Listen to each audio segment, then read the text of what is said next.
I love cartoons. Shocking, I know. But seriously, there's something magical about how they capture emotions in ways that can stick with us forever. It's wild to think about how new they are, though. Sure, you can find examples going back to the early 20th century, but for a long time, they were just little doodles wedged between more serious entertainment. Here in America, that all changed in the early 1980s because of one man, Ronald Reagan. Yes, the newly elected president directly caused our modern idea of cartoons. Within a year, Reagan appointed a new FTC chairman who created the Federal Trade Commission Improvement Act. Essentially, the law removed the government's ability to regulate kids' advertising. Which is totally fine, because when has corporate America ever taken advantage of anyone? With the floodgates open, kids' shows had one primary mission: sell toys. And cartoons were the perfect solution.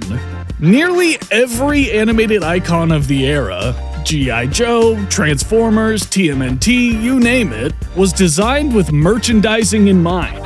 But this golden age of animated capitalism also spawned plenty of cartoons that history has largely forgotten. And for good reason. I've dug through the bargain bin of 80s animation and found what might be the strangest, most insane cartoon of them all. Ladies and gentlemen, let's talk about Turbo Teen.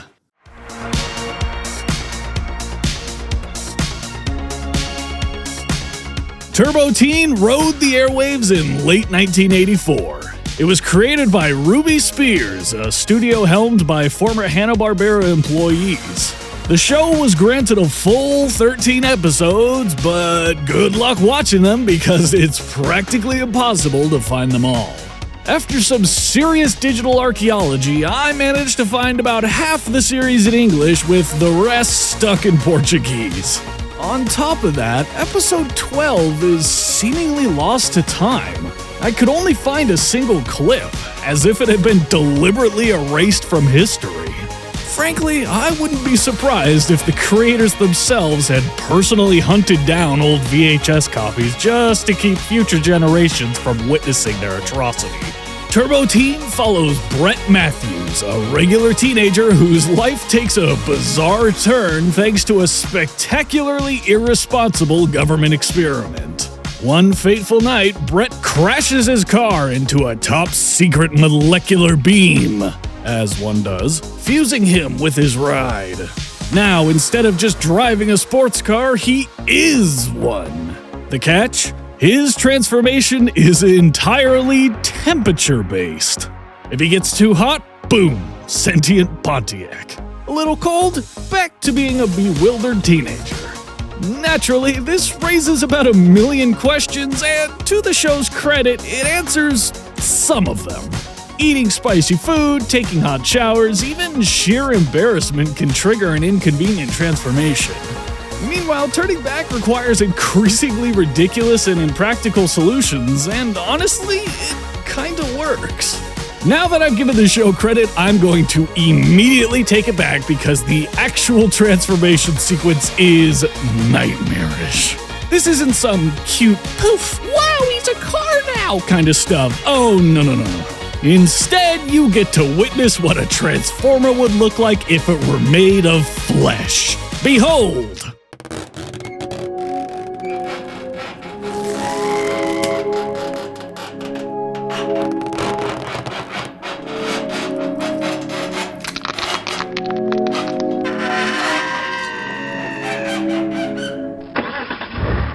If that doesn't make you throw your wallet at the TV for toys, nothing will.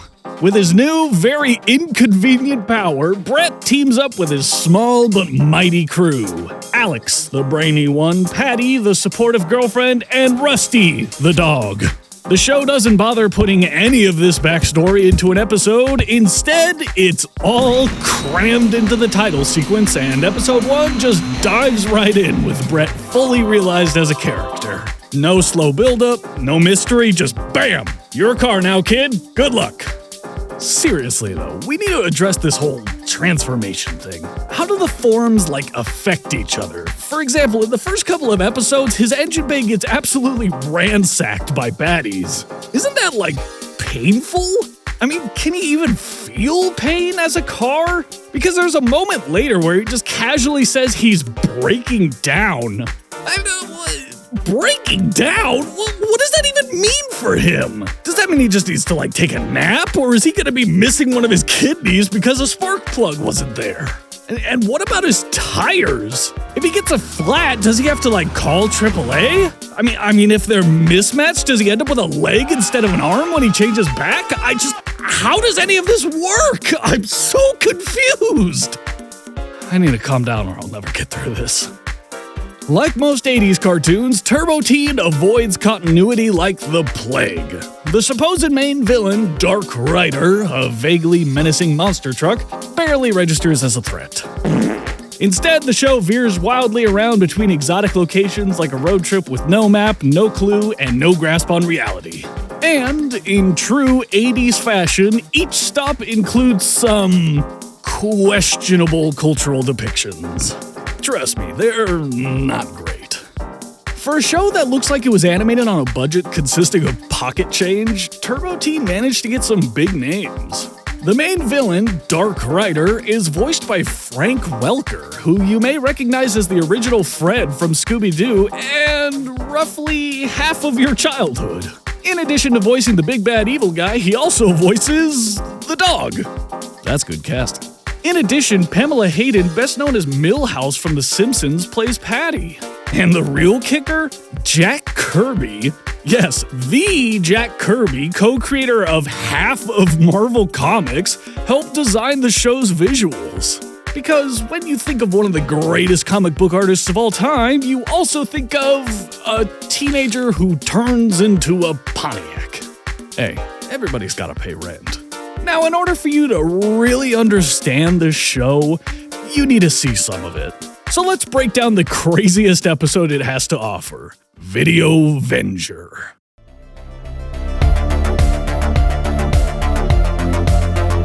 Video Venger doesn't waste any time, so neither will I.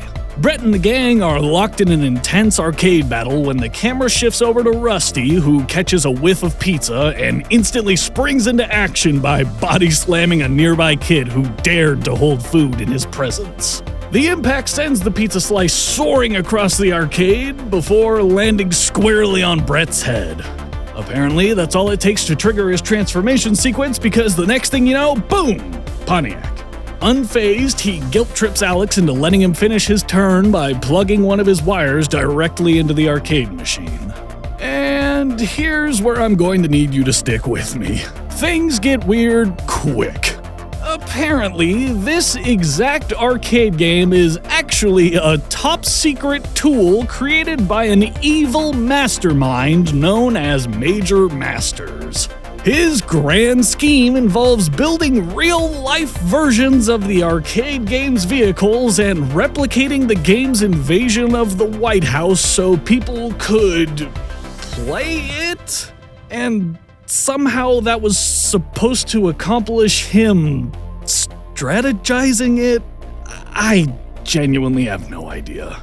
Anyways, Brett plugs into the game and instead of just, playing it, he somehow activates one of the Major's real vehicles, a giant drill-mounted tank, which, by the way, looks nothing like the in-game vehicles, meaning everything they said earlier was a complete lie, but hey, who's keeping track? Me. I am. I'm keeping track. Regardless, the tank immediately crashes into the arcade before driving off to begin wreaking havoc. Brett, still in car form, grabs his pals and immediately gives chase. After a short pursuit, the gang manages to catch up and disable the tank. But wait, the Major, clearly a connoisseur of crappy contraptions, decides to throw 3 more tanks into the mix. Why, you ask? I don't know. The whole thing was an accident, so I really can't find a reason why he would proceed to waste even more resources here. Putting aside our brains for a moment, Brett now faces off against 3 opponents. Turbo Teen does what he does best. outmaneuvers and outwits the enemy, luring them into a trap and sending them to the scrap heap. Following the catastrophic waste of resources and morale, the Major receives a fax.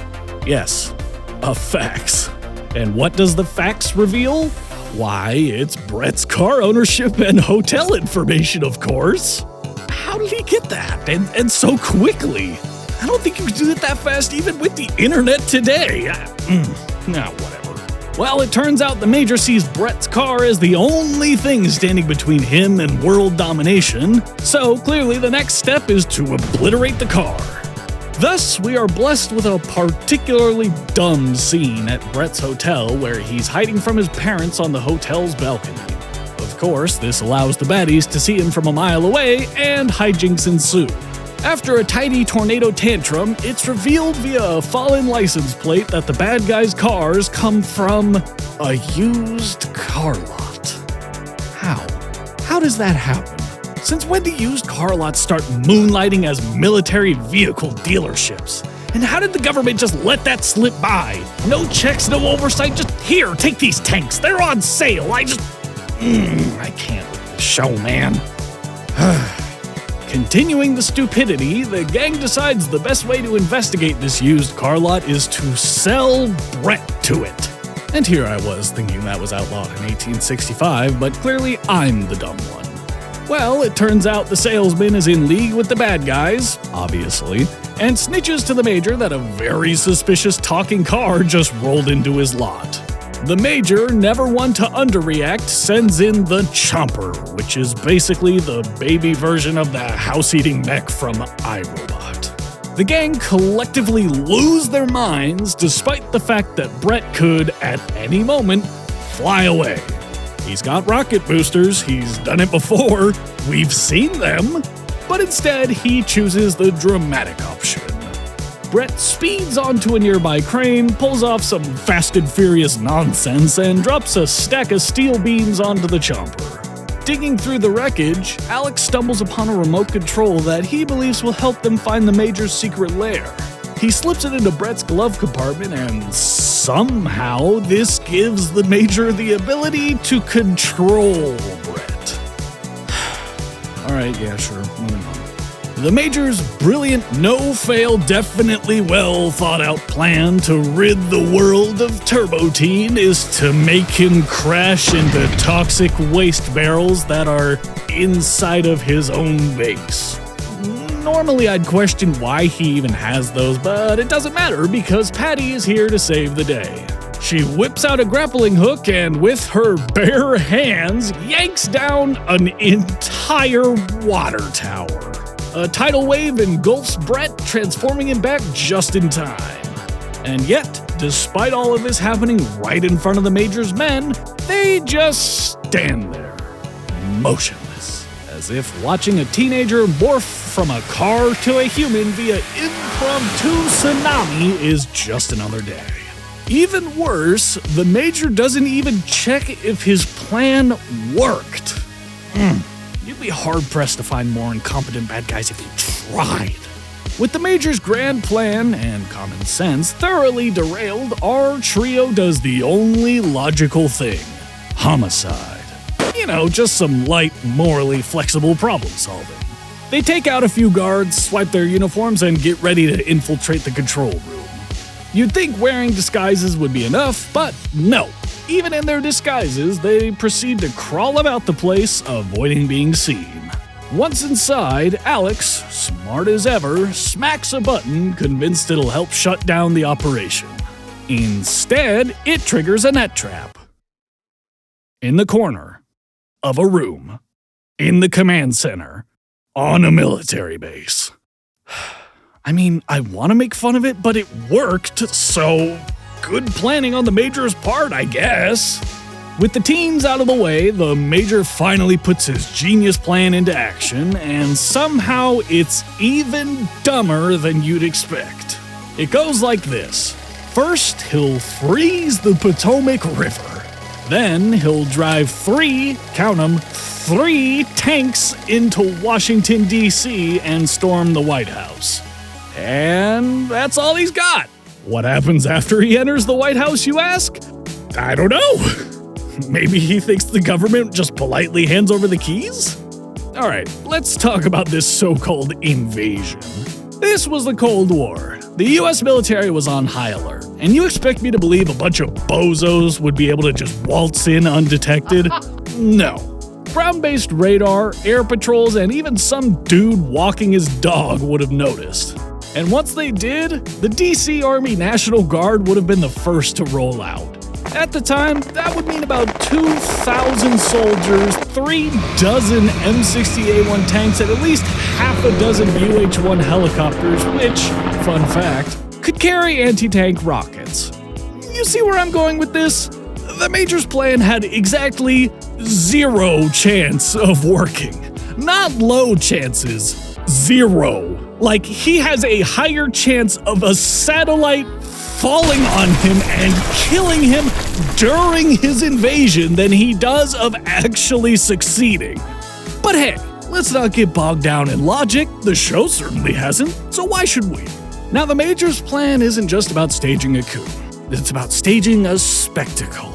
As I said, his tanks drive up to the riverbanks and dramatically begin to freeze the Potomac so his forces can drive across it instead of just using one of the dozens of perfectly good bridges. Any run-of-the-mill villain can seize power, but it takes a true artiste to overcomplicate things this badly. Back at the base, Brett and his friends manage to break out of their cell and take off after the Major, setting Brett up for his latest automotive identity crisis. How to cross the newly frozen river without changing back into his lame old self. His solution is just as dumb as the Major's invasion, to be honest. Brett floors it, launching himself and his friends into the air at full speed. They soar through the air before crash landing onto a forklift that appeared literally seconds ago because it was running late for its placement on the set, I guess, which causes the crates it's carrying to explode, forcing pieces of wood to fuse with Brett's wheels so he can drive across the ice without touching it. Now armed with his magical wooden skates, Brett zooms around one of the freeze tanks, circling the thing like an AT-AT on Hoth. The ice beneath it melts, and the tank tanks. That leaves only 2 more, which chase Turbo Teen into the Lincoln Memorial for another showdown. Things quickly spiral into chaos. In the heat of the battle, poor old Abraham Lincoln himself takes a rather unfortunate load to the face. After this egregious insult to an American icon, one of the freeze tanks finally lands a direct hit on Brett. And that's when we witness what may be the worst thing in television history. A slice of pizza to the head, full car mode. A little spilled hot chocolate, boom, instant automobile. But this time, the cold only transforms his top half back into a human. Just his top half. Pause for a moment. Let that sink in. Consider the absolute crime against biology that you are witnessing. His flesh grotesquely stretched to match the width of the car. His intestines twisted and contorted into something no human or merciful God should ever have to comprehend. And then, if you still have any shred of sanity left, picture Brett crawling out of the Lincoln Memorial, dragging his half-ton lower half with nothing but his bare hands. It's at this point we must ask, was Turbo Teen meant for human eyes? How does Brett even escape this cinematic torture chamber for both himself and the audience?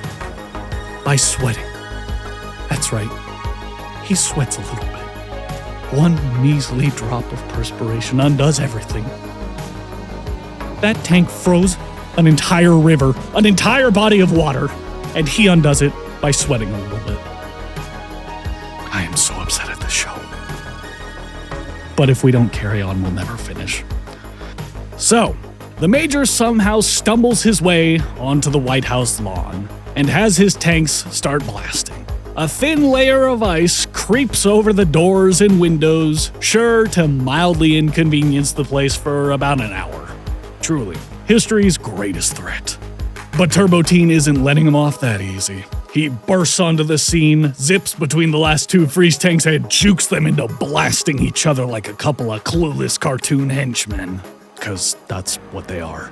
With his ice-based intimidation tactics crumbling, the Major makes a break for it in his Jeep. Alex, thinking fast, snatches up an icicle, straps it to Brett's seatbelt, and launches it like a crossbow straight into the Jeep's tire. The tire pops, the Jeep skids, and the Major's grand revolution ends the way most terrible ideas do, with a crash and burn. And for the grand finale, the President of the United States, yes, the actual leader of the free world, personally awards Brett, Patty, Alex, and their dog the Presidential Medal of Freedom. Just when you think the sheer ridiculousness is finally winding down, Brett pipes up. With the confidence of a privileged white boy who's clearly never been told no, he casually asks for a second medal. Seriously. If granted, this would make him only the third person in history to receive the medal twice. And with that audacious request hanging in the air, the episode finally comes to an end. Oof, that was a lot to unpack. But hey, at least there wasn't any racism in that episode. Small victories, folks. To me, Video Avenger perfectly encapsulates everything wrong with this show. At its core, Turbo Teen is the quintessential toy-first, logic-later creation, and the lack of coherent thought really shows. The animation is mediocre, the characters are forgettable, and the plot is non-existent. The truth is, Turbo Teen feels like no one involved actually cared, and that apathy bleeds through in every episode. There are bad cartoons, there are weird cartoons, and then there's Turbo Teen, a show so cursed you have to wonder if Ronald Reagan himself watches on from the afterlife, haunted by the abominations he unleashed upon the